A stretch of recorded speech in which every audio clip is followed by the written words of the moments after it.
This is Dr. Soladoni. It's SOLADONI.com. This is my website. You go there, you're going to see a couple of recent articles I did. I'll discuss the first one. The first one is about how Mike Pence is a VP pick for Donald Trump.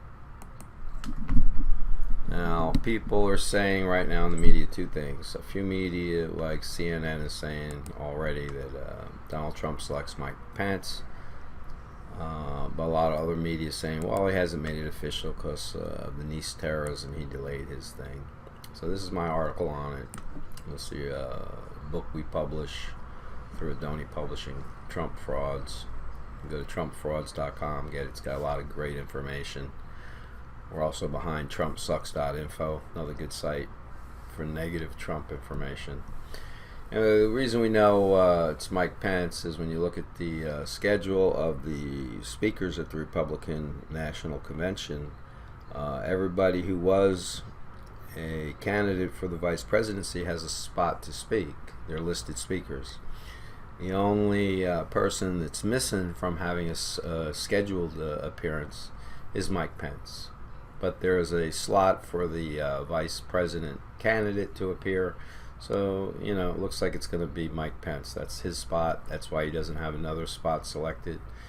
So it's pretty obvious, but, nitwits that don't have a brain, that are clueless in life, act like they don't know who he's picking.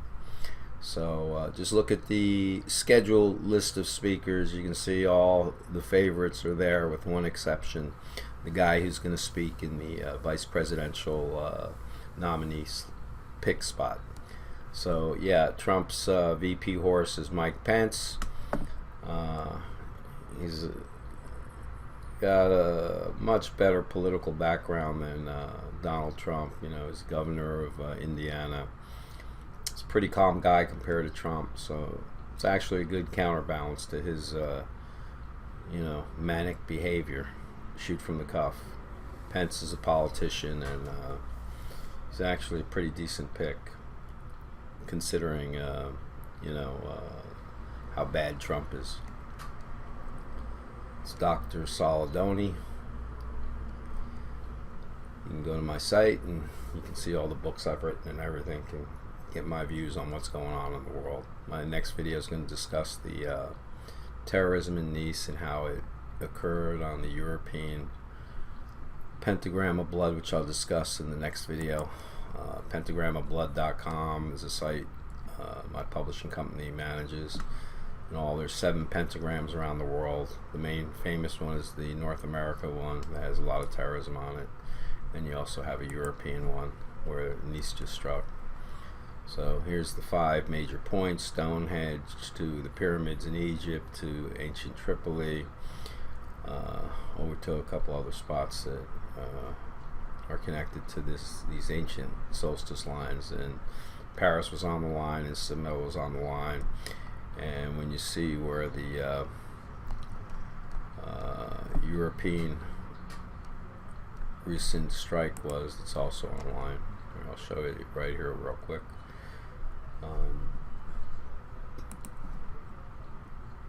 It's the newest page. It goes right over to Nice terrorism, and then you can see Nice just takes Stonehenge and Tripoli, and once you take 2 of the 5 cardinal points of the pentagram, it creates a ley line, and of course that ley line runs right through Nice.